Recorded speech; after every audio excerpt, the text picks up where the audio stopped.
আল্লাহু আকবার, আল্লাহু আকবার,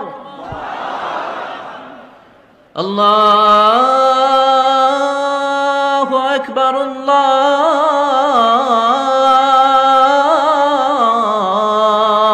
আকবার। সম্মানিত শুধু আমি শুরুতেই কালামুল্লাহ মাজিদের একটি আয়াত তেলাওয়াত করেছি, সূরাতুল ইনশিকাকের 6 নম্বর আয়াত, যেখানে আল্লাহ তাআলা ইরশাদ করছেন, ইয়া আইয়ুহাল ইনসানু ইন্নাকা কাদিহুন ইলা রাব্বিকা কাদহান ফামুলাকি।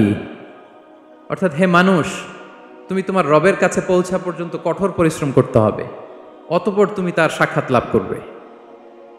আমাদের আলটিমেট গোল হচ্ছে আমরা আল্লাহর কাছে ফিরে যাব, ঠিক কিনা বলেন? কেউ মারা গেলে আমরা কি বলি? ইন্না লিল্লাহি ওয়া ইন্না ইলাইহি রাজিউন। আমরা আল্লাহর জন্য এবং আল্লাহর দিকেই আমরা ফিরে যাব। তো আল্লাহ বলেন, ইন্নাকা কাদিহুন ইলা রাব্বিকা কাদহান ফামুলাকি। হে মানুষ, তুমি তোমার রবের কাছে পৌঁছা পর্যন্ত কঠোর পরিশ্রম করতে হবে, তারপরে তুমি তোমার রবের সাক্ষাৎ পাবে। তার মানে এই দুনিয়াটা হচ্ছে পরিশ্রমের জায়গা। প্রিয় ভাইরা, এখানে পরিশ্রম না করলে সফলতার দেখা মিলে না। বাঁচতে হলে, সারভাইভ করতে হলে, টিকে থাকতে হলে আপনাকে পরিশ্রম করতে হবে। এই পৃথিবীতে কেউ কাউকে জায়গা করে দেয় না, এখানে জায়গা করে নিতে হয়, ঠিক কিনা বলেন? আপনি যদি পরিশ্রম করেন, পরিশ্রমে যে ঘাম ঝরে শরীর থেকে, পরিশ্রমের ঘামে জন্ম নেয় সফলতার বীজ। আপনি যখন হাড় ভাঙা পরিশ্রম করবেন, এই পরিশ্রমে যে লোনা পানি বেরোবে, যে ঘাম বেরোবে, এই ঘামেই জন্ম নেয় সফলতার বীজ। এবং সফলতার কোনো শর্টকাট হয় না প্রিয় ভাইরা। অনেকে অল্পতে সফল হতে চায়, শর্টকাট খুঁজে, আছে না? নাই না। সফলতার জন্য আপনাকে লং কাটে যেতে হবে। ওখানে কোনো লিফট থাকে না, সিঁড়ি বেয়ে উঠতে হয়। অনেকে চায় যে সফলতার লিফটে উঠবো, সুইচ চাপবো, সাকসেসফুল ইন লাইফ। না, এত সহজ না, আপনাকে সিঁড়ি বেয়ে উঠতে হবে। তাহলে পরিশ্রমের কোনো বিকল্প নেই। এই দুনিয়াটা হচ্ছে পরিশ্রমের জায়গা, সংগ্রামের জায়গা। আপনি সফল হতে হলে আপনাকে পরিশ্রম করতে হবে, করতেই হবে। আর পরিশ্রমে কোনো লজ্জা নেই। আমি বিভিন্ন আমার আলোচনায় বলি, কাজে লজ্জা নেই। কিসে লজ্জা নেই? আওয়াজ করে বলুন সবাই। কাজে লজ্জা নেই। লজ্জা হচ্ছে অলসতায়, লজ্জা হচ্ছে হাত পাতায়, লজ্জা হচ্ছে অকর্মণ্যতায়। কাজে লজ্জা আছে? লজ্জা কিসে বলেন সবাই?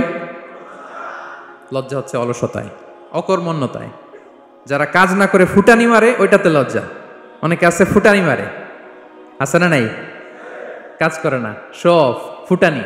এই ফুটানিতে লজ্জা, কিন্তু পরিশ্রমে কোনো লজ্জা নেই। এজন্য আল্লাহ তাআলা বললেন, ইয়া আইয়ুহাল ইনসান ইন্নাকা কাদিহুন ইলা রাব্বিকা কাদহান ফামুলাকি। হে মানুষ, তোমার রবের কাছে পৌঁছা পর্যন্ত তোমাকে পরিশ্রম করতে হবে, হাড় ভাঙা পরিশ্রম করে আমার কাছে আসতে হবে, তবেই সফলতা মিলবে। অন্য আয়াতে আল্লাহ তাআলা বলছেন, লাকাদ খলাকনাল ইনসানা ফি কাবাদ।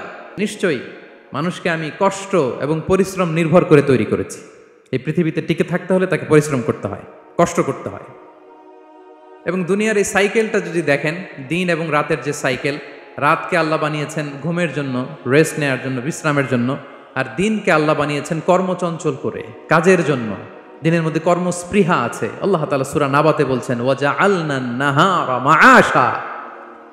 আমি দিনকে বানিয়েছি কর্মচঞ্চল। দিনে আপনি কাজ করবেন, হাড় ভাঙা পরিশ্রম করবেন, তবেই সফলতা ধরা দিবে, ঠিক কিনা বলেন? তাহলে প্রথমে আমরা জানলাম এই পৃথিবীতে পরিশ্রম করতেই হবে, পরিশ্রমের কোনো বিকল্প নেই। সফল হতে চাইলে কি করতে হবে? আওয়াজ করে বলবেন, কি করতে হবে? এবং ইসলাম এই পরিশ্রমকে উৎসাহিত করে। পরিশ্রমের মাধ্যমে যে ইনকাম, এটাকে উৎসাহিত করে। বিষ্ণু ঈসা ইসলাম বলেন, মা আকালা আহাদুন তাআমান কাত্তু খায়রান আইয়াকুলা মিন আমালি ইয়াদাই। মানুষ পরিশ্রম করে, তার দুই হাত দিয়ে উপার্জন করে যে জীবিকা নির্বাহ করে, এর চেয়ে শ্রেষ্ঠ জীবিকা পৃথিবীতে আর নেই। আল্লাহু আকবার। আপনারা যারা কষ্ট করে ঘাম ঝরিয়ে উপার্জন করেন, এই পৃথিবীতে এর চেয়ে শ্রেষ্ঠ উপার্জন আর হতে পারে? পরিশ্রম করে ঘাম ঝরিয়ে আপনি যে রিজিক এর বন্দোবস্ত আপনার হয়, এই খাবারের চেয়ে শ্রেষ্ঠ খাবার পৃথিবীতে হতে পারে? এরপর বিষ্ণু ঈসা ইসলাম বললেন, ওয়া ইন্না নাবিয়াল্লাহি দাউদ আলাইহিস সালাম কানা ইয়াকুলু মিন আমালি ইয়াদি। আল্লাহর নবী দাউদ আলাইহিস সালাম তিনি নিজ হাতের উপার্জন থেকে খেতেন। সুবহানাল্লাহি বিহামদি। তিনি আর্মর বানাতেন, যুদ্ধাস্ত্র। তিনি বর্ম বানাতেন, নিজ হাতে বর্ম বানিয়ে যুদ্ধাস্ত্র বানিয়ে বিক্রি করে সেটা দিয়ে জীবিকা নির্বাহ করতেন। আল্লাহু আকবার। তাহলে পরিশ্রমের কোনো বিকল্প নেই। শ্রমের মাধ্যমে যে উপার্জন, এটা শ্রেষ্ঠ উপার্জন। তাই শ্রমজীবী যারা আছেন মনক্ষুণ্ণ হবেন না, মন ছোট করবেন না। You are the super hero, you are the super hero, you are the remittance fighter of our country. এজন্য রাস্তা দিয়ে যখন হাঁটবেন বুক ফুলিয়ে হাঁটবেন, আর বস্তা ভরে টাকা নিয়ে দেশে ফিরবেন। ঠিক কিনা বলেন? বুক ফুলিয়ে হাঁটতে হবে। এজন্য আমি আমার প্রিয় মাতৃভূমি বাংলাদেশের গভর্নমেন্টকে অনুরোধ করব, আমাদের শ্রমজীবী ভাইদের যাতে সুবিধা হয় এই ব্যবস্থা আপনাদের করতে হবে। বিনীত অনুরোধ রাখবো। শ্রম মন্ত্রণালয়ে যারা দায়িত্বে আছেন স্পেশালি তাদেরকে রিকোয়েস্ট করব, আমাদের শ্রমজীবী ভাইদের যেন কোনো কষ্ট না হয়, কারণ তাদের পাঠানো রেমিটেন্সে সচল থাকে আমার দেশের অর্থনীতির চাকা। তারা ভালো থাকলে ভালো থাকবে বাংলাদেশ। Very simple. ঠিক কিনা বলেন? আমার যে ভাইটা পরিচ্ছন্নতা কর্মী, রাস্তা ক্লিন করে, এয়ারপোর্টে ওয়াশরুম ক্লিন করে, একজন পরিচ্ছন্নতা কর্মী, তারও 20 থেকে 30 হাজার টাকা বাংলাদেশে ঢোকে প্রতি মাসে। আপনি চিন্তা করতে পারেন? হ্যাঁ, 6টা মাস যদি রেমিটেন্স বন্ধ হয়, শ্রীলঙ্কার চেয়েও খারাপ অবস্থায় বাংলাদেশে চলে যাবে।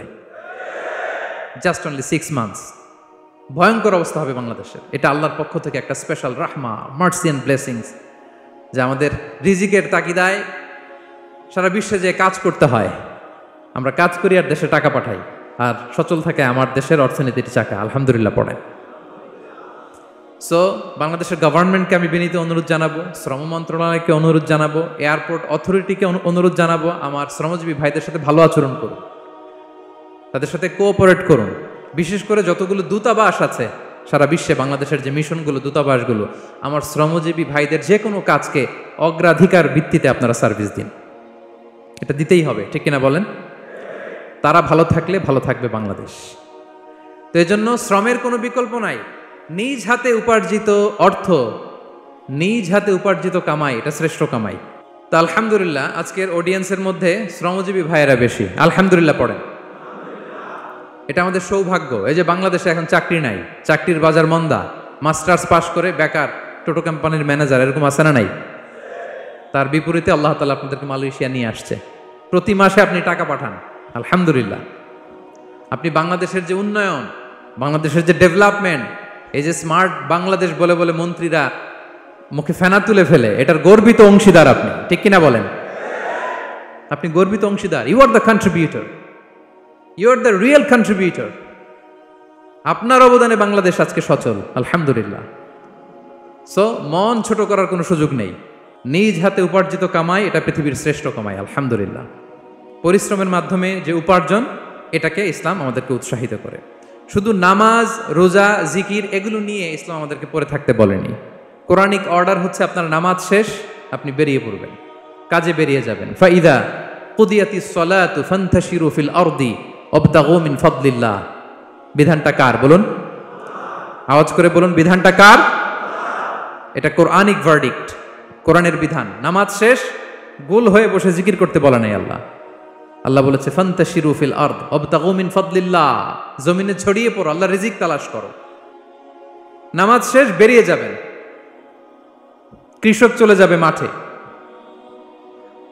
শ্রমজীবী চলে যাবে ফ্যাক্টরিতে, শিক্ষকরা চলে যাবে তাদের শিক্ষা প্রতিষ্ঠানে, কর্পোরেট ওয়ার্ল্ডের লোকেরা চলে যাবে তাদের প্রতিষ্ঠানে।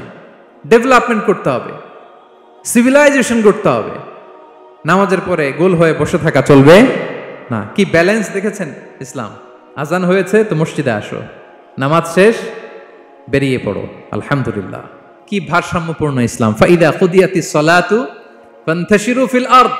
যখন সালাত শেষ, জমিনে ছড়িয়ে পড়ো, আল্লাহ রিজিক অন্বেষণ করো। তাহলে শুধু নামাজ রোজার মধ্যে ইসলাম নয়, আপনাকে কর্মঠ হইতে হবে, পরিশ্রম করতে হবে, হাড় ভাঙা পরিশ্রম। বিশ্বনবী সাল্লাল্লাহু আলাইহি ওয়াসাল্লাম অত্যন্ত পরিশ্রমী ছিলেন।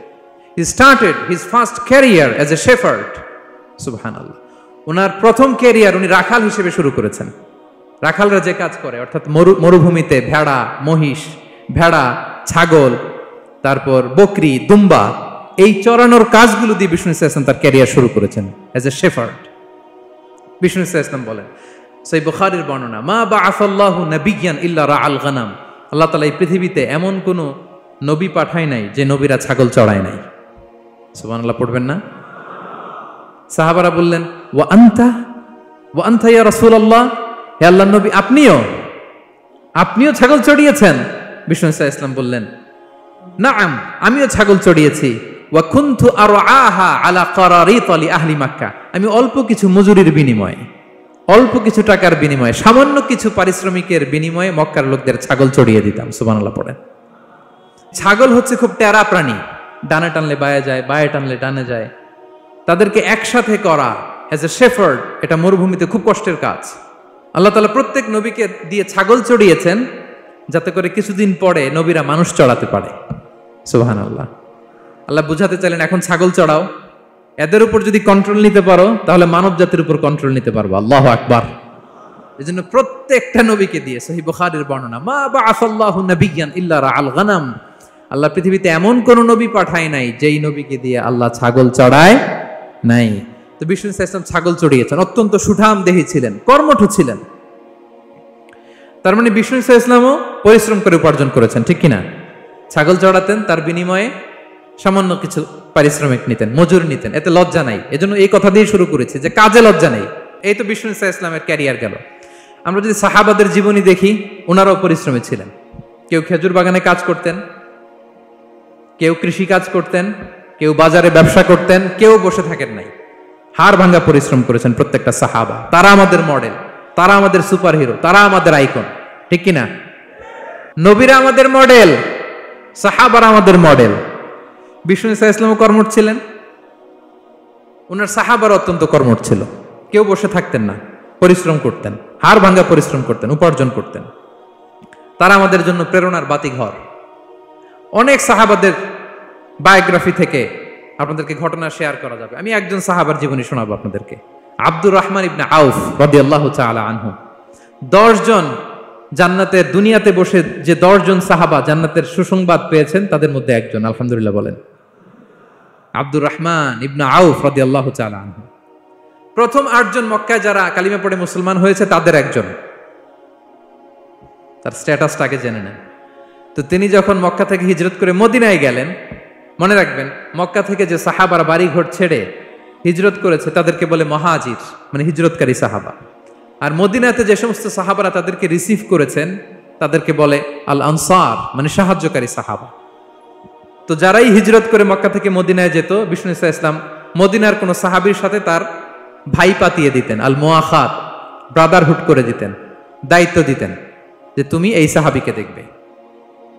তো আব্দুর রহমান ইবনে আউফ রাদিয়াল্লাহু তাআলা আনহু যখন হিজরত করে গেলেন, তার দেখভাল করার জন্য যে সাহাবীর দায়িত্ব পড়ল তার নাম হচ্ছে সাআদ ইবনে রাবিয়া, আনসারী সাহাবী রাদিয়াল্লাহু তাআলা আনহু। বিষ্ণু বললেন, সাআদ, আব্দুর রহমান ইবনে আউফ তোমার ভাই, ভাই বানিয়ে দিলেন। কি বানিয়ে দিলেন? তুমি তাকে টেক কেয়ার করবে, সে হবে তোমার মেহমান। সুবহানাল্লাহ। সাআদ ইবনে রাবিয়া রাদিয়াল্লাহু তাআলা আনহু তিনি আব্দুর রহমান ইবনে আউফকে ডেকে নিয়ে গেলেন, ঘরে নিয়ে গেলেন মেহমানকে, এবং বললেন, ইয়া সাআদ ইন্নী আকসারুল আনসারি মালান, হে সাআদ তুমি চিন্তা করো না, তুমি মনে করো না যে তোমার ভরণ পোষণ দিতে আমার কষ্ট হবে। আমি মদিনার সবচাইতে বড় বিজনেস ম্যাগনেট, সবচাইতে বড় বিজনেস ম্যাগনেট আমি। No tension, don't worry about it, tension নিও না, আসো তোমার জন্য আমার কি প্রপোজাল শোনো। ফাআকসিমু লাকা নিসফা মালি, আমার যত সম্পদ আছে আমি অর্ধেক তোমার দিয়ে দিব। সুবহানাল্লাহ। এত আসতে আপনার বাড়িতে কেউ মেহমান হলে করতে পারবেন এরকম? আল্লাহ, কেমন প্রেরণার বাতিঘর তারা। ফাআকসিমু নিসফা মালি, হে আব্দুর রহমান ইবনে আউফ, আমার অর্ধেক সম্পদ তোমারে দিয়ে দিব। এখানেই শেষ না, এরপর বলতে লাগলেন, আমার অনেকগুলো স্ত্রী আছে, তুমি কোথায় যে মেয়ে খুঁজবা, প্রস্তাব দিবা, এত ঝামেলার দরকার নাই।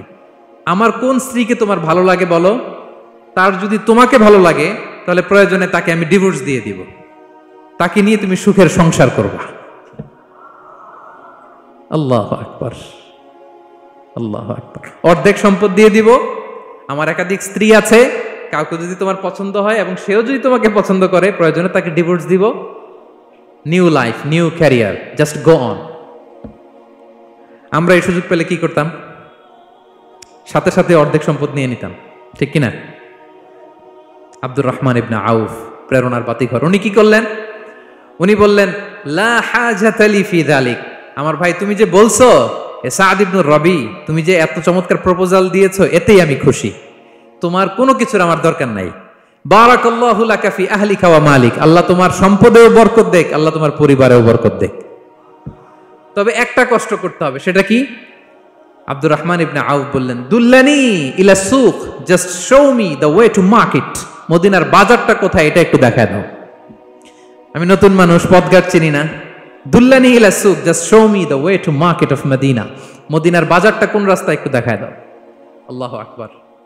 সাদ ইবনে রবি বললেন, এই তো মদিনার বাজার। উনি যে কিছু ঘি কিনলেন, পনির কিনলেন, কিনে বিক্রি করলেন, প্রফিট করলেন। ওই প্রফিট দিয়ে আরো বেশি করে কিনলেন, আবার বিক্রি করলেন, প্রফিট, আবার বিক্রি করলেন, প্রফিট। এই কেনা বেচা করতে করতে 1-2 মাসের মধ্যে উনি মদিনার one of the biggest business magnate হয়ে গেলেন। আল্লাহু আকবার। কি হাড় ভাঙ্গা পরিশ্রমই না তারা করেছেন। একেবারে রেডি ক্যারিয়ার ছিল, গেলাম সবচেয়ে বড় বিজনেসম্যানের অর্ধেক সম্পত্তি পেয়ে গেলাম। He didn't accept the ready career, rather he made his own path with his own Endeavour. নিজের চেষ্টায়, নিজের পরিশ্রমে, নিজের ঘাম ঝরিয়ে নিজের ক্যারিয়ার তৈরি করেছেন। চিল্লায় বলেন ঠিক কিনা? This is the biography of Abdur Rahman ibn Auf রাদিয়াল্লাহু তাআলা আনহু। সাহাবারা কতটা পরিশ্রম করেছেন, তার মানে বিশ্বনবী পরিশ্রমী ছিলেন, সাহাবারা পরিশ্রমী ছিলেন। এবং বিষ্ণু ইসা ইসলাম পরিশ্রম করতে বলতেন সবাইকে, হাত পাততে নিষেধ করতেন, কারণ দারিদ্রতা বড্ড ভয়ঙ্কর। দারিদ্রতা যার আসে সে বুঝে। বাংলা একটা কথা আছে, অভাব যখন দরজায় এসে দাঁড়ায়, ভালোবাসা তখন, হ্যাঁ সবার মুখস্থ দেখছেন? অভাব যখন দরজায় এসে দাঁড়ায়, ভালোবাসা তখন জানলা দিয়ে পালায়। দারিদ্রতা ঈমান কেড়ে নেয়। আপনি পার্বত্য চট্টগ্রামের অবস্থা জানেন? আমাদের বাংলাদেশের পাহাড়ি এলাকার অবস্থা জানেন? ওখানে আমাদের গরিব মুসলিম ভাইদেরকে সামান্য কিছু টাকা পয়সা দিয়ে ওদেরকে খ্রিস্টান বানিয়ে ফেলতেছে মিশনারিগুলো। এই খবর তো আমরা রাখি না। দারিদ্রতা বড্ড ভয়ঙ্কর। এজন্য বিষ্ণু ইসলাম দারিদ্রতা থেকে আল্লাহর কাছে পানাহ চাইতেন। তিনি বলতেন, আল্লাহুম্মা ইন্নী আউযু বিকা মিনাল ফাকরি ওয়াল কিল্লাতি ওয়াদ-দিল্লাহ। ও আল্লাহ, I seek refuge with you from poverty, from insufficiency and humiliation. ও আল্লাহ, আমি তোমার কাছে দারিদ্রতা থেকে পানাহ চাই। ও আল্লাহ, আমি তোমার কাছে স্বল্পতা থেকে পানাহ চাই। ও আল্লাহ, আমি তোমার কাছে লাঞ্ছনা থেকে পানাহ চাই। পড়েন আমিন। এই দোয়াটা বেশি বেশি পড়বেন। আল্লাহুম্মা ইন্নী আউযু বিকা মিনাল ফাকরি ওয়াল কিল্লাতি ওয়াদ-দিল্লাহ। হে আল্লাহ, আমি দারিদ্রতা থেকে পানাহ চাই। আল্লাহ, স্বল্পতা থেকে পানাহ চাই। আল্লাহ, লাঞ্ছনা থেকে পানাহ চাই। সবাই পড়ুন আমিন। বিষ্ণু ইসলাম যে দোয়াগুলো শিখিয়েছেন এগুলো হচ্ছে very precise in wording but comprehensive in meaning. শব্দে খুব ছোট, কিন্তু অর্থ মানুষের হৃদয়ে এটার আবেদন অনেক ব্যাপক, অনেক বেশি। আপনি সারাদিন মিলিয়েও দোয়ার মধ্যে এত সুন্দর প্রার্থনা বাক্য তৈরি করতে পারবেন না। কিন্তু বিষ্ণু ইসলাম এক বাক্যে যেটা চেয়েছেন, গোটা দুনিয়াটা এর ভেতরে ঢুকে গিয়েছে। আল্লাহুম্মা ইন্নী আউযু বিকা মিনাল ফাকরি ওয়াল কিল্লাতি ওয়াদ-দিল্লাহ। আল্লাহ, দারিদ্রতা থেকে পানাহ চাই। বিষ্ণু ইসলাম নিজে স্বয়ং দারিদ্রতা থেকে পানাহ চাইতেন। তাহলে দারিদ্রতার সাথে আমাদের কোনো সম্পর্ক? আমরা পরিশ্রম করব, আমরা কাজ করে খাবো, কাজে কোনো লজ্জা নেই। লজ্জা অলসতায়। চিল্লায় বলেন ঠিক কিনা? এবং বিষ্ণু ইসলামের কাছে কেউ যদি হাত পাতত, যদি দেখতেন তার কাজ করার যোগ্যতা আছে, বিষ্ণু ইসলাম ভিক্ষা দিতেন না, কাজে উৎসাহিত করতেন, ভিক্ষাবৃত্তিকে অনুৎসাহিত করতেন। এক যুবক এসে হাত পাতলো, বিষ্ণু ইসলাম আমার কিছু দেন। নই বললেন, তুমি তো শক্ত সামর্থ্য মানুষ, বাসায় কি আছে বলো? সে বলে, আমার বাড়িতে একটা পানি খাওয়ার জগ আছে আর একটা চাদর আছে। বিষ্ণু ইসলাম বললেন, নিয়ে আস। সে নিয়ে আস। এবার বিষ্ণু ইসলাম চাদর আর জগ দুইটা নিয়ে সাহাবাদেরকে বললেন, মাইয়াশতারি হাযাইন, কে কিনবে? অকশন চিনেন? অকশন, অকশনে কি করে? নিলামে দাম তোলে না? রাসূল সাল্লাল্লাহু আলাইহি ওয়াসাল্লাম তার চাদর আর জগটা নিলামে তুললেন। এই কে কিনবে? মাইয়াশতারি হাযাইন, মাইয়াশতারি হাযাইন। একজন বলল, ফাকালা রাজুল আনা আখিযুহুমা বিদিরহাম, ইয়া রাসূলুল্লাহ, আমি 1 দিরহামে কিনবো। কয় দিরহাম? বিষ্ণু বললেন, 1 দিরহাম, 1 দিরহাম, 1 দিরহাম। মানে এর চেয়ে কেউ বাড়াবে কিনা? মাইয়াজিদু আলা যালিক, এর চেয়ে বাড়ায় দিবা কে? আরেক সাহাবী বলল, ইয়া রাসূলুল্লাহ, আমি 2 দিরহামে কিনবো। 2 দিরহাম, 2 দিরহাম, 2 দিরহাম, আর বাড়ে না। বিষ্ণু ইসলাম তার কাছে 2 দিরহাম দিয়ে বিক্রি করে দিলেন। 2 দিরহাম নিয়ে যুবককে বললেন, নাও, 1 দিরহাম দিয়ে কিছু খাবার কিনে তোমার ফ্যামিলিকে দিয়ে আস। আরেক দিরহাম দিয়ে একটা কুঠার কিনে নিয়ে আস। তো যুবক কুঠার কিনে আনলো। ফাওয়াদাআ লাহু আর-রাসূল সাল্লাল্লাহু আলাইহি ওয়াসাল্লাম ইয়াদান, রাসূল সাল্লাল্লাহু আলাইহি ওয়াসাল্লাম নিজ হাতে ওই কুঠারের একটা হাতল লাগাই দিলেন কাঠের। শুধু কুঠার দিয়ে তো হবে না, একটা হাতল থাকতে হবে না? বিষ্ণু ইসলাম ওনার মোবারক হাতে, বরকতময় হাতে ওই কুঠারে একটা হাতল লাগাই দিলেন। এবার বললেন, যাও, 1 দিরহাম দিয়ে কুঠার, আর 1 দিরহাম দিয়ে খাবার কিনে আনো। এই কুঠার দিয়ে জঙ্গলে যে কাঠ কেটে লাকড়ি বেচে জীবিকা নির্বাহ করো। সামনের 15 দিন আমার সামনে যেন তোমার ঘুরঘুর করতে না দেখি। এ বেচারা গেল, 1 দিরহাম দিয়ে ফ্যামিলিতে খাবার দিল, আর লাকড়ি নিয়ে কাঠ কাটতে না কাটতে কয়েকদিনের ব্যবধানে ও 10 দিরহাম কামাই ফেলছে। আস্তে আস্তে আস্তে আস্তে সে স্বাবলম্বী হয়ে গেল। এরপর একবার বিষ্ণু ইসলামের কাছে আসছে। বিষ্ণু ইসলাম তারে বলে, মানুষের কাছে হাত পাতার চেয়ে, দুয়ারে দুয়ারে ভিক্ষা করার চেয়ে তোমার মতো এরকম কাঠ কেটে, জঙ্গলে কাঠ কেটে বাজারে বিক্রি করা অনেক ভালো। আল্লাহু আকবার। এই হচ্ছে বিষ্ণু ইসলামের ক্যারেক্টারিস্টিক্স। তিনি ভিক্ষাবৃত্তিকে অনুৎসাহিত করতেন। এই যে গল্পটা, what is the moral of the story? কি শিখলাম? 1 নম্বর যেটা শিখলাম, তিনি কাজ করে খেতে উৎসাহিত করেছেন। চাইলেই বিষ্ণু ইসলাম ওই 2টা জিনিস বিক্রি করে 2 দিরহাম দিয়ে বলতে পারতেন, যাও 2 দিরহাম দিয়ে খাবার কিনো। ওই বেলা খেয়ে রাতের বেলা আরেক দুয়ারে যায় ভিক্ষা করতো, ঠিক কিনা বলেন? কথা বুঝতেছেন? 2 দিরহাম দিয়ে যদি খাবার কিনতো, তো দুপুরে খেয়ে রাতে কি করতো? আবার হাত পাততো। সেটা করে নাই, কাজ করে খেতে উৎসাহিত করেছেন এবং স্থায়ী সমাধান করে দিয়েছেন। কারণ কাজ কাজই, কাজে কোনো ছোট বড় নাই। আছে? কাজে কোনো ছোট বড় আছে না। তাহলে ইসলাম আমাদেরকে পরিশ্রমী হতে শেখায়, কর্মমুখী হতে শেখায়। ইসলাম কতটা কর্মমুখী ধর্ম দেখেন। বিষ্ণু ইসলাম বলেন, ইন কামাতিস সাআ ওয়া ফি ইয়াদি আহাদিকুম ফাসিলা। কেউ যদি দেখে কিয়ামত হয়ে যাচ্ছে, কি হয়ে যাচ্ছে? সবাই বলুন। কেউ যদি দেখে কিয়ামত হয়ে যাচ্ছে আর তার হাতে একটা চারা বীজ আছে, গাছের চারা। কি আছে? গাছের চারা। সে গাছের চারা রোপণ করতে গেছিল, ওদিকে যায় দেখে কিয়ামত শুরু হয়ে গেছে। বিষ্ণুনবী বলেন, ফাইন ইসতাতাআ আন লা তাকুমা হাত্তা ইয়াগরিসাহা ফালইয়াগরিসহা। সে যদি পারে কিয়ামত হওয়ার আগেই ওটা রোপণ করে দিতে, সে যেন তাড়াতাড়ি করে রোপণ করে দেয়। আল্লাহু আকবার। ইসলাম কতটা কর্মমুখী ধর্ম। কিয়ামত শুরু হয়েছে, বিষ্ণু বলেন তার উপর কিয়ামত আসার আগে সে যদি চান্স পায়, চারা বীজটা যেন রোপণ করে দেয়। আর আমরা এখন আখিরুজ্জামান, দাজ্জাল আসবে, কিয়ামত হয়ে যাবে, 2025 সালেই হবে, এগুলো বলে কাজকর্ম সব বন্ধ করে দিচ্ছে। এরকম ডাকাইতে আছে না নাই? হ্যাঁ বলেন, আছে না নাই? তা আখিরুজ্জামান কি আপনারা এটা শিখায়, এই লেসন শিখায়? আখিরুজ্জামান আসবে, দাজ্জাল আসবে, তো আপনার সমস্যা কি? দাজ্জাল আসবে দেখেই তো আপনাকে বিজনেস করে এমন টাকা কামাইতে হবে যাতে করে দাজ্জাল আসলে আমি আমার অর্থ দিয়ে মুজাহিদিন ভাইদেরকে সহায়তা করতে পারি।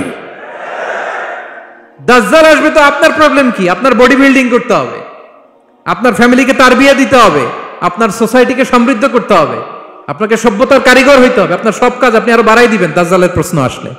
এখন দাজ্জাল আসবে, 25 সালেই আসবে, 26 সালেই কিয়ামত হবে। কি হবে ক্যারিয়ার দিয়ে? আর কি হবে ব্যবসা করে? এরকম আছে না নাই? এরকম করা যাবে? বিশ্বনবী কি বললেন? কিয়ামত হইতেছে, তুমি দেখতেছো চাক্ষুষ বিলা আয়ান, দেখতেছো কিয়ামত হইতেছে, আর তুমি গাছ লাগাইতে গেছিলা। যদি সুযোগ হয় কিয়ামত হওয়ার আগে আগে কি করো? গাছ লাগাও। সুবহানাল্লাহ পড়বেন না? প্রিয় ভাইয়েরা, আমরা যেন পরিশ্রমী হই, আমরা যেন কর্মঠ হই, আমরা যেন অলস না হই। বিষ্ণু ইসলাম অলসতা থেকে আল্লাহর কাছে পানা চাইতেন। আল্লাহ আমাদেরকে বোঝার তৌফিক দান করুক, আমরা পড়ি আমিন। আল্লাহ নবী সাল্লাল্লাহু আলাইহি ওয়াসাল্লাম শুধু পরিশ্রম করতে বলেছেন এমন নয়, তিনি পরিশ্রমীদেরকে পছন্দ করতেন। এক সাহাবীর সাথে তিনি মুসাফা করলেন, দেখলেন হাতটা বড্ড খসখসে, তিনি শ্রমিক, শ্রমজীবী সাহাবী। এটা যখন তিনি শুনতে পেলেন, তিনি পরম মমতায় আলতো করে ওই সাহাবীর, শ্রমিক সাহাবীর হাতে তিনি চুমু খেলেন। আল্লাহু আকবার। এবং ওনার আন্ডারে যারা কাজ করত তাদের সাথে বিষ্ণু ইসলামের যে আচরণ, ওনার যে শ্রমিক, ওনার যে খাদেম, তাদের সাথে বিষ্ণু ইসলামের যে ডিলিং, শুনলে আপনি অবাক হয়ে যাবেন, অবাক হয়ে যাবেন। আপনি কারো ব্যাপারে যদি রিয়েল ইনফরমেশন চান, আপনি কয়েকটা জায়গায় নক করতে হবে। 1 নাম্বার, ধরেন যে একজন বড় সাহেব, তার আসল তথ্য যদি চান, তার বউকে জিজ্ঞেস করেন। কারা জিজ্ঞেস করবেন? ওয়াইফকে জিজ্ঞেস করবেন, স্ত্রীকে, আসল তথ্য পাবেন। 2 নাম্বার, তার বাড়ির দারোয়ানকে জিজ্ঞেস করবেন। কাকে? 3 নাম্বার, তার ঘরের কাজের বুয়া, সব জানে উনি, ওই কাজের বুয়া থেকে রিপোর্ট নেবেন, ঘরে যে কাজ করে। 4 নাম্বার, তার ড্রাইভার, দারোয়ান, কাজের বুয়া, ওয়াইফ, এদের কাছ থেকে যদি আপনি জিজ্ঞেস করেন, ফলের বিড়াল বেরিয়ে আসবে। ঠিক কিনা বলেন? তো আসেন, বিষ্ণু ইসলামের যে খাদেম, কর্মচারী, তারা একটু জিজ্ঞেস করি বিষ্ণু ইসা ইসলামের আচরণ কেমন ছিল। বিষ্ণু ইসা ইসলামের খাদেমের নাম হচ্ছে আনাস রাদিয়াল্লাহু আনহু। আলহামদুলিল্লাহ, খাদিমুর রাসূলিল্লাহ, বিষ্ণু ইসা ইসলামের খাদেম। আসলে ওনাকে জিজ্ঞেস করি যে বিষ্ণু ইসা ইসলামের আচরণ কেমন ছিল। আনাস রাদিয়াল্লাহু তাআলা আনহু বলেন, খাদিমতুন নবিয়্যা 10 সিনিন, আমি বিষ্ণু ইসা ইসলামের 10 বছর খেদমত করেছি, 1-2 বছর না, 10 বছর বিষ্ণু ইসা ইসলামের খেদমতে আমি নিয়োজিত ছিলাম। ফামা ক্বালা লি লিমা সানা'তা ওয়ালা লিমা লা সানা'তা, 10 বছরের মধ্যে একদিনও কখনো বলে না, এ আনাস এটা কেন করলা, এ আনাস এমনটা কেন হলো, এটা কেন করলা না, একদিনের জন্য বলে নাই। কেন এটা করছো, কেন এটা করো নাই, এরকম কোনো প্রশ্ন আমাকে কোনোদিন করে নাই। সুবহানাল্লাহ। আনাস রাদিয়াল্লাহু তাআলা আনহু কি ভুল করেন নাই? করছেন। ছোট মানুষ তো, একেবারে ছোট বাচ্চা ছিলেন। ওনার আম্মা যখন আনাস রাদিয়াল্লাহু তাআলা আনহুকে নিয়ে আসছে, বিষ্ণু ইসা ইসলাম মক্কা থেকে হিজরত করে মদিনায় আসলেন, সবাই বিশ্বনবীকে ঘিরে ধরলো, সবাই বিশ্বনবীকে সালাম দেয়, মুসাফা করে, হাদিয়া দেয়। আনাসের মা চোখের পানি ছাড়ে, বিশ্বনবীর কাছে লজ্জায় এসে বলে, ইয়া রাসূলুল্লাহ, সবাই আপনাকে উপহার দেয়, সবাই আপনাকে হাদিয়া দেয়, আমি আপনারে কি হাদিয়া দেব, হাদিয়া দেওয়ার মতো কিছু নাই, আমার এই কলিজার টুকরা আনাস ছাড়া, আমি আনাসকেই আপনারে হাদিয়া দিয়ে দিলাম।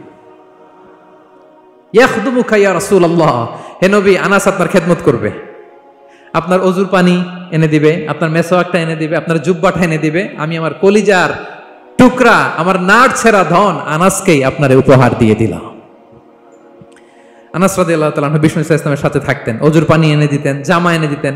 বিষ্ণু বললেন, আনাস আমার ওই জুব্বাটা নিয়ে আসো। ছোট্ট আনাস জুব্বা আনতে যে মদিনার বাচ্চারা খেলতেছে, আমাদের দেশে যে খেলে, কুতকুত খেলে, চারা খেলে, এইটা খেলে, সেইটা খেলে, ওই খেলাধুলা দেখে নবীর জামা আনার কথা উনি ভুলে গেলেন, বাচ্চাদের সাথে দাঁড়িয়ে খেলা দেখতে আরম্ভ করলেন। এখন সময় গড়িয়ে অনেক হয়ে গেল, আনাসও আসে না, জুব্বাও আসে না, ঘটনা কি? বিষ্ণু ইসা ইসলাম বললেন, যাই নিজের জামা নিজে নিয়ে আসি। তো বের হলেন, যে দেখে সর্বনাশ, আনাসকে পাঠাইছি জুব্বা আনতে, আনাস দেখি এদিকে খেলার মধ্যে মগ্ন হয়ে আছে। বিষ্ণু ইসা ইসলাম কিছুই বললেন না, চুপ করে যে উনিও আনাসের পিছনে এভাবে দাঁড়িয়ে রইলেন, কিছুই বলে না। তো আনাস খেলা একবার এদিকে দেখে, একবার ওদিকে দেখে, একবার এদিকে ঘুরতে ঘুরতে হঠাৎ দেখে পিছনে কে? স্বয়ং বিশ্বনবী। আল্লাহ, বিশ্বনবীর দেখে তো আনাস রাদিয়াল্লাহু তাআলার কলিজাটা এখানে চলে আসছে ভয়। হায় হায়, আজকে খবর আছে, হায় হায়, আমার না জুব্বা আনতে বলছিল, আমি কি কাজ করলাম, ভয়ে আটকে উঠছে। বিষ্ণু ইসা ইসলাম ধমক দেয় নাই, পিট্টি দেয় নাই, কিছু করে নাই, শুধু একটা মুচকি হাসি দিয়েছে। আনাস রাদিয়াল্লাহু তাআলা আনহু বলে, বিশ্বনবীর সেই দিনের মুচকি হাসির শাসন মৃত্যুর আগ পর্যন্ত আমাকে সোজা রাস্তায় রেখেছে, আর ডানে বায়ে করি নাই কোনোদিন। তার মানে শাসন করতে জানলে ব্যাত মারা লাগে না, শাসন করতে জানলে গায়ে হাত তোলা লাগে না, শাসন করতে জানলে মুচকি হাসি দিয়েও শাসন করা যায়, ঠিক কিনা বলেন? বিশ্বনবীর মুচকি হাসির শাসন আনাস রাদিয়াল্লাহু তাআলা আনহুকে আজীবন সোজা রাস্তা রেখেছে। তাহলে শ্রমজীবীদেরকে বিষ্ণু ইসা ইসলাম কতটা সম্মান করতেন, শ্রদ্ধা করতেন, ভালোবাসতেন, বুঝতে পারছেন সবাই? প্রিয় ভাইয়েরা, লেবার রাইটস ইন ইসলাম, ইসলামী শ্রমিকের অধিকার। শ্রমিকদেরকে ইসলাম কমপক্ষে 7টা অধিকার দিয়েছে। কয়টা? 1 নাম্বার, ইসলাম একজন শ্রমিককে প্রথম যে অধিকারটা দিয়েছে সেটা হচ্ছে কাজ শেষে, শ্রম শেষে তার পারিশ্রমিকের অধিকার, মজুরি পাওয়ার অধিকার, কাজ শেষে বেতন পাওয়ার অধিকার। কাজ করেছেন তো আপনি বেতন পাবেন, এটা আপনার অধিকার। বেতন বা পারিশ্রমিক এটা একটা কর্মজীবীর অধিকার। আপনার কোম্পানির মালিক যে আপনার বেতন দেয়, এটা কি দয়া করে?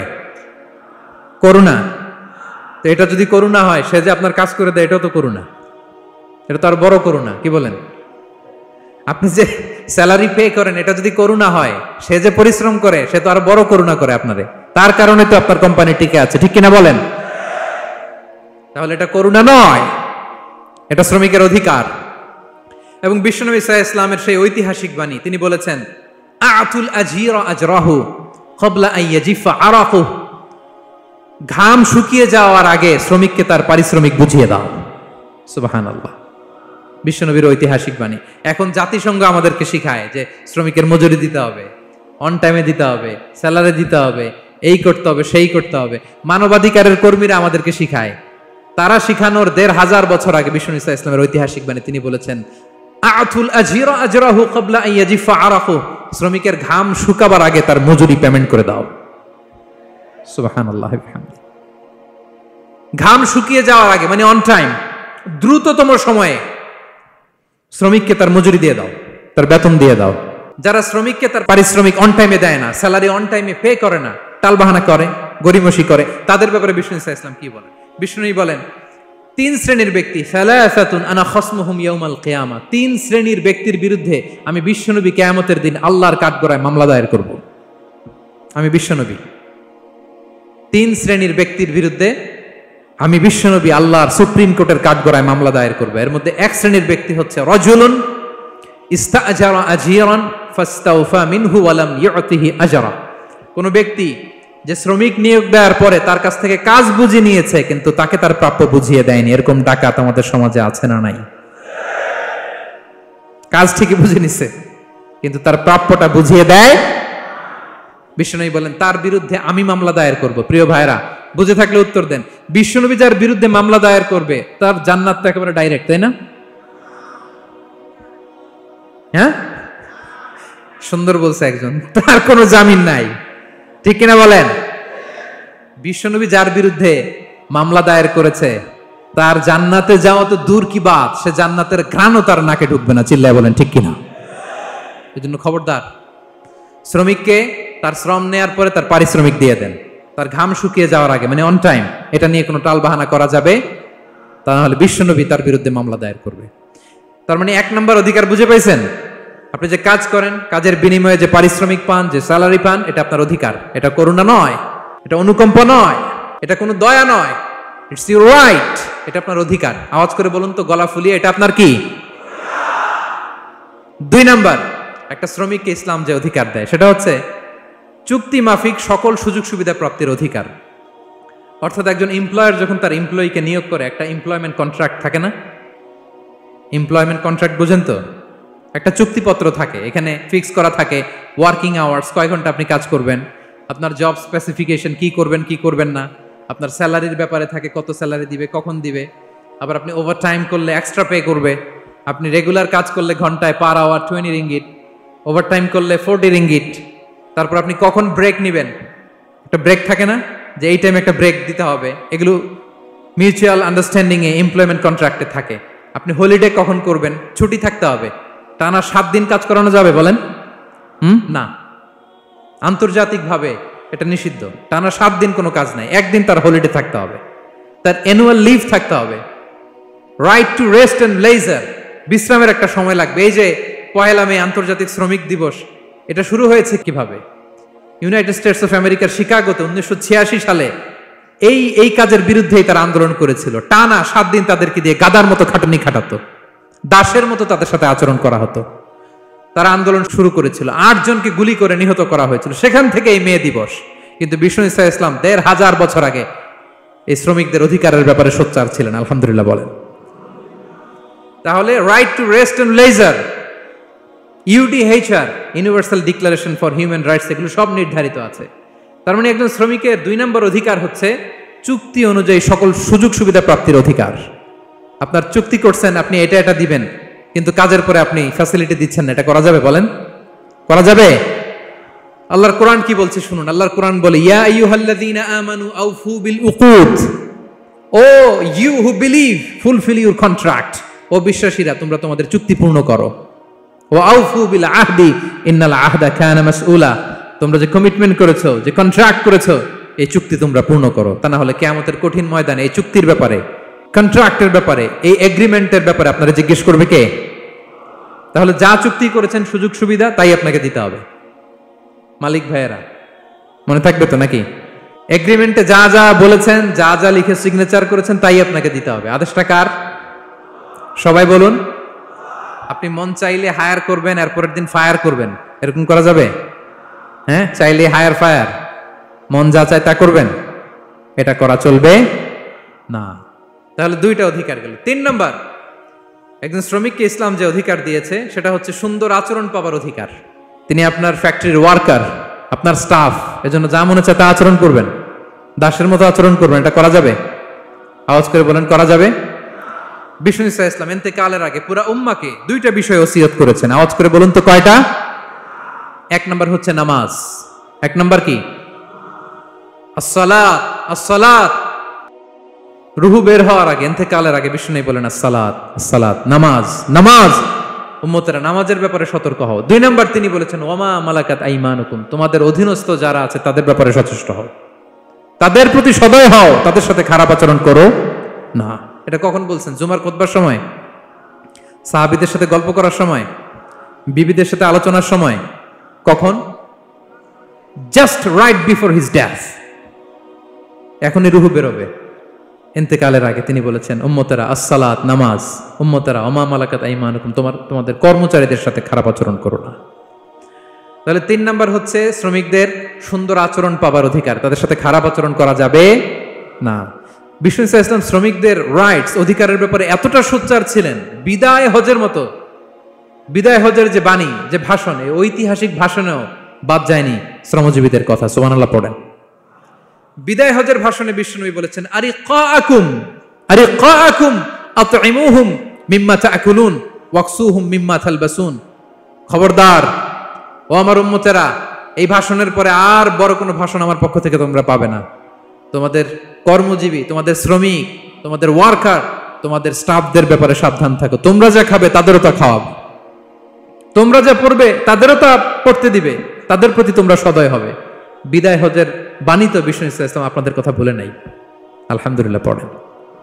কি রহমতের নবী ছিলেন, কি মায়ার নবী ছিলেন, শ্রমজীবীদেরকে বিষ্ণু ইসলাম এতটা ভালোবাসতেন। তাহলে 3 নাম্বার যে অধিকার ইসলাম একজন শ্রমিককে দেয় সেটা হচ্ছে সুন্দর আচরণ পাবার অধিকার। দেখবেন যে মালিক বা যে এমপ্লয়ার ভালো আচরণ করে, সব শ্রমিককে তাকে ভালোবাসে, তার জন্য দোয়া করে। আপনি মালিক হয়ে অসুস্থ, দেখবেন আপনার ওয়ার্কারগুলো জায়নামাজ বিছিয়ে সেজদায় পরে আপনার জন্য কাঁদে। এরকম আছে না নাই? মালিক হলে তো এরকম মালিক হইতে হবে, এমপ্লয়ার হলে তো এরকম হওয়া চাই, ঠিক কিনা বলেন? তাহলে আমরা শ্রমজীবীদের সাথে ভালো আচরণ করব, পারা যাবে তো ইনশাআল্লাহ? ইনশাআল্লাহ। 4 নাম্বার, কর্মক্ষেত্রে নিরাপত্তার অধিকার। শ্রমজীবী ভাইদের যে ওয়ার্ক প্লেস আছে সেখানে তাদের নিরাপত্তা থাকতে হবে, সেফটি মেজারমেন্ট থাকতে হবে। অনেক জায়গায় দেখি আয়রন ফ্যাক্টরিগুলোতে যারা কাজ করে, আল্লাহু আকবার, আপনারা ভিডিও ক্লিপসে দেখবেন যে কি ভয়ঙ্কর সেখানকার অবস্থা। ডিহাইড্রেশন, এক একজন অসুস্থ হয়ে যায়। সেখানে তাদের পর্যাপ্ত পানির ব্যবস্থা নাই, এটা নাই সেটা নাই।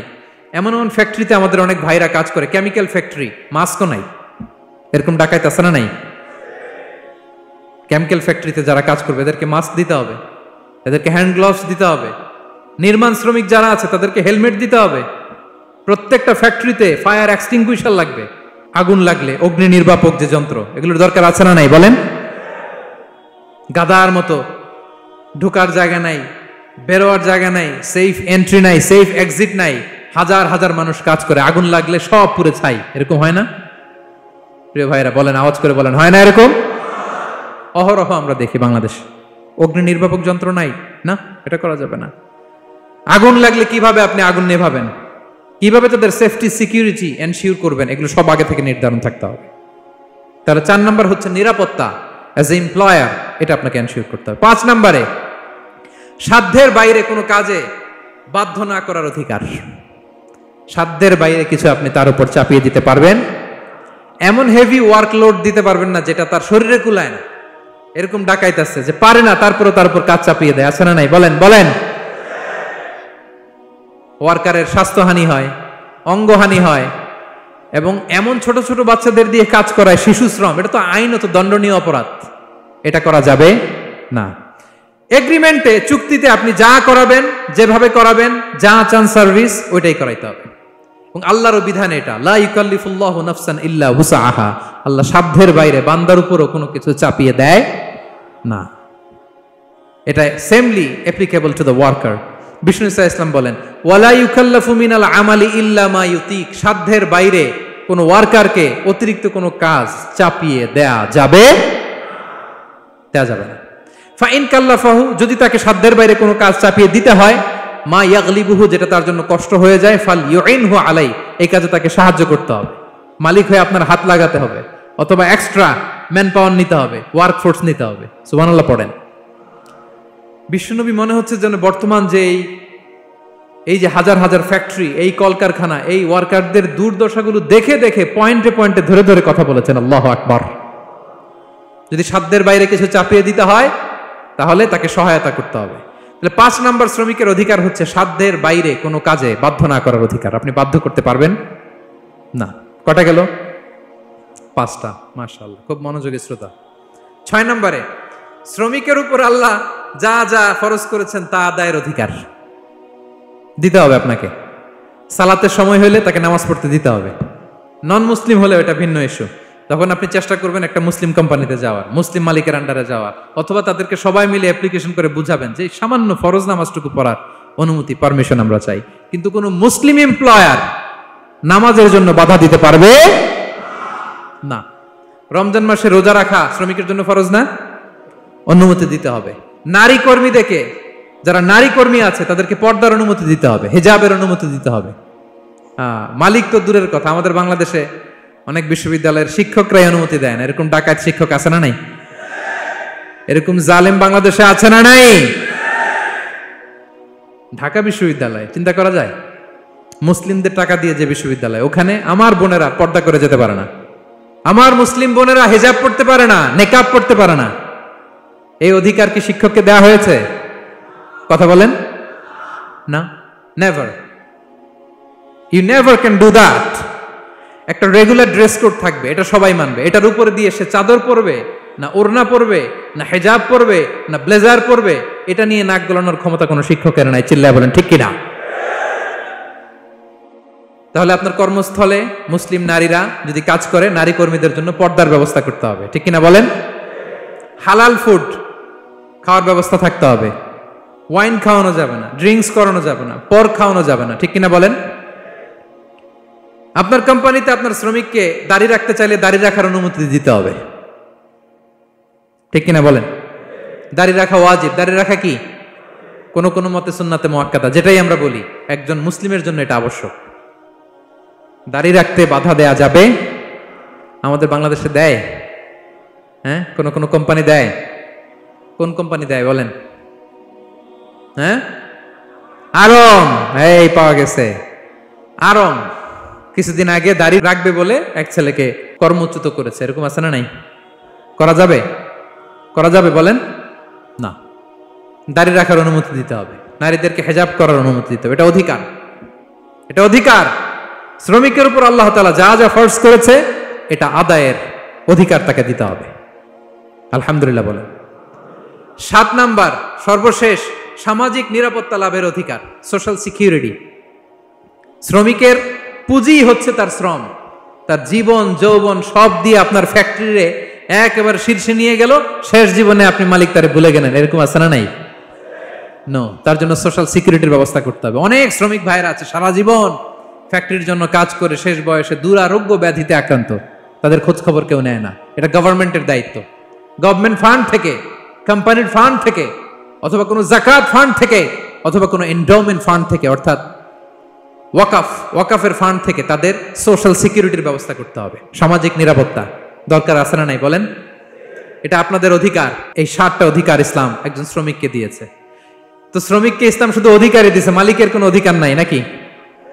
এবার মালিকরা খেপে উঠছে। এতক্ষণ মালিকরা চুপচাপ, আমি দেখতেছি তো, এতক্ষণ যা যা বলতেছি মালিকরা চুপচাপ শুনতেছে। যখনই বলছি মালিকের অধিকার আছে না নাই, মালিকরা কয় আছে। হ্যাঁ, ইসলাম চেক এন্ড ব্যালেন্স করেছে। ইসলাম হচ্ছে ভেরি ব্যালেন্সড রিলিজিয়ান, ভারসাম্যপূর্ণ একটা জীবন ব্যবস্থা। শ্রমিকেরও দায়িত্ব আছে।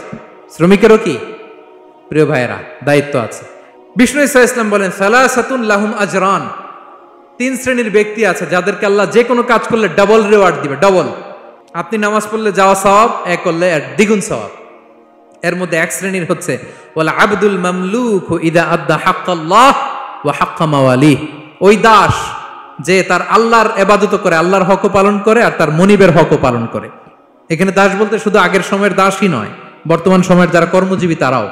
কোন কর্মজীবী সে যদি আল্লাহর বিধান, আল্লাহর হক আদায় করে, পাশাপাশি যার আন্ডারে সে কাজ করে তার হকও আদায় করে, বিষ্ণু ইসা ইসলাম বলেন সব কাজে তার প্রতিদান হবে ডবল ডবল। করেন আল্লাহু আকবার।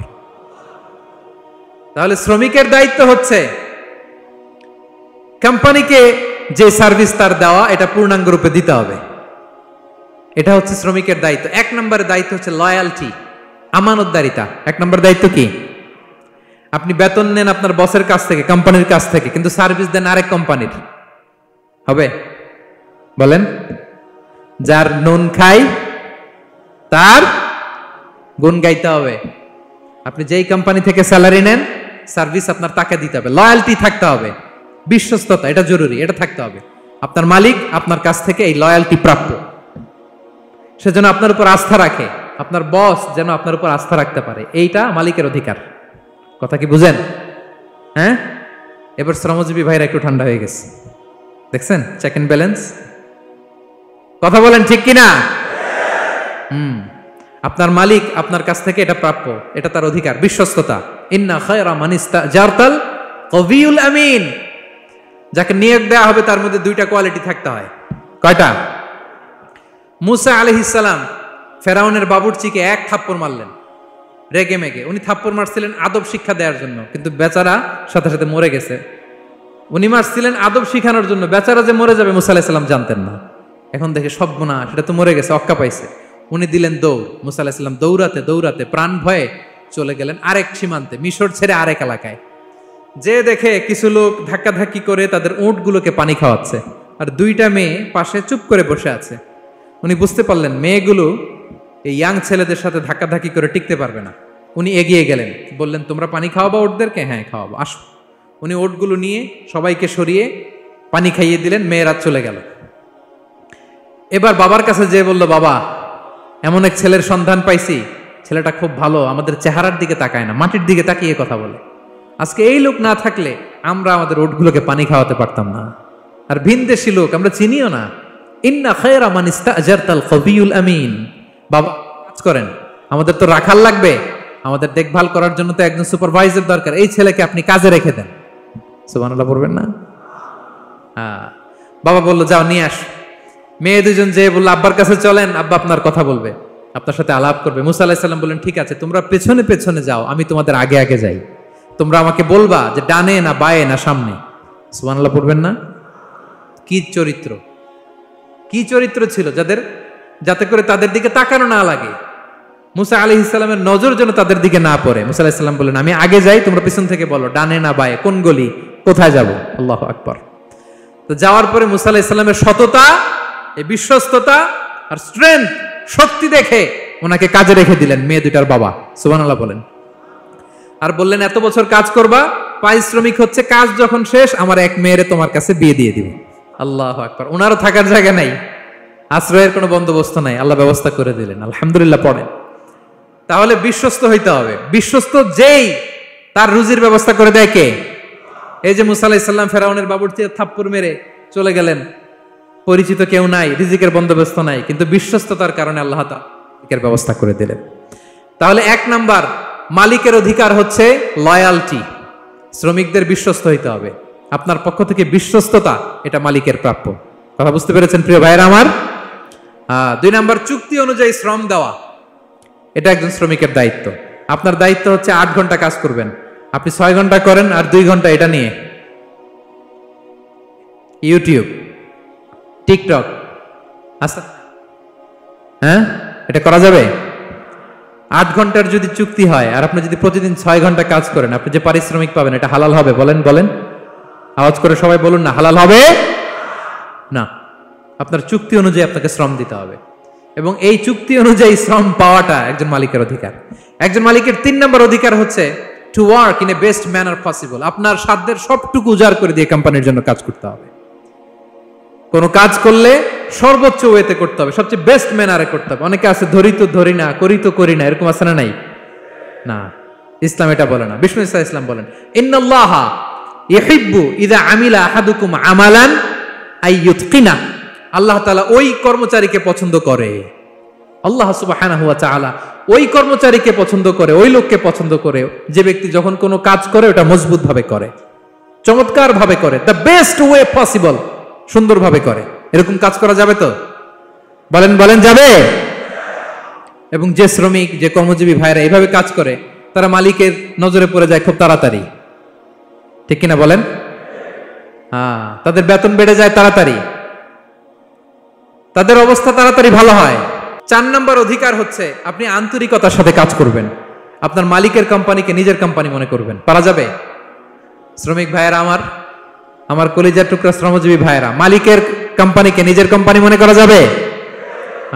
অনেকে দেখবেন যে নিজের গাড়িটা খুব সেফলি ড্রাইভ করে, কিন্তু বসের গাড়ি নিয়ে যখন ড্রাইভ করে তখন আর এই এক্সট্রা কেয়ার নাই, এরকম আছে না নাই? হ্যাঁ, নিজের জিনিস খুব দেখে শুনে রাখে, কিন্তু কোম্পানির জিনিস যখন ইউজ করে ওইখানে সেই দেখভাল তার নাই, এরকম আছে না নাই? এরকম করবেন আপনারা না। আপনি যে কোম্পানিতে কাজ করেন এটা নিজের কোম্পানি, ওইটার উত্তর সাকসেস সফলতার জন্য আপনাকে আন্তরিক হইতে হবে। তাহলে এই 4টা অধিকার আল্লাহ তাআলা প্রত্যেকটা মালিককে দিয়েছে। তাহলে চেক এন্ড ব্যালেন্স হয়েছে। কথা কি সবাই বুঝতে পারছেন? আলহামদুলিল্লাহ পড়েন। পুরো আলোচনার সামারি বলি 1 মিনিটে। 1 number lesson, take away message সাথে করে নিয়ে যাবেন, যেটা শুরুতে বলেছিলাম। 1 নাম্বার কথা হচ্ছে সফলতার জন্য পরিশ্রমের কোনো বিকল্প নেই। হাড় ভাঙা পরিশ্রম করতে হবে আমাদের ক্যারিয়ারের জন্য, আমাদের ব্যবসার জন্য, আমার চাকরির জন্য আমাদের হাড় ভাঙা পরিশ্রম করতে হবে। কারণ শ্রমে কোনো লজ্জা নেই, পরিশ্রমে কোনো লজ্জা নেই, ঠিক কিনা বলেন? লজ্জা কিসে? অলসতায়। আমরা অলস হব না, অকর্মণ্য হব না, হাত পাতবো না, আমরা পরিশ্রম করে খাবো। 2 নাম্বার কথা, নবীগণ এবং সাহাবাগণ অত্যন্ত পরিশ্রমী ছিলেন, কর্মঠ ছিলেন, তারা আমাদের আইকন, সো আমরাও পরিশ্রমী হব। ইসলাম শ্রমিকের ব্যাপারে, শ্রমিকের অধিকারের ব্যাপারে এত জোরালো বক্তব্য দিয়েছে, পৃথিবীর কোনো ধর্ম এভাবে দেয় নাই, ঠিক কিনা? সো আমরা যারা মালিক আছি, আমরা যেন আমাদের অধীনস্থ শ্রমজীবীদের প্রতি সদয় হই, তাদের অধিকার আদায়ের জন্য আমরা সচেষ্ট হই। আর আমরা যারা শ্রমিক আছি, কর্মজীবী আছি, আমরা আমাদের মালিকের কোম্পানিকে যেন নিজের কোম্পানি মনে করি, আন্তরিকতার সাথে, লয়ালটির সাথে যেন আমরা কাজ করি।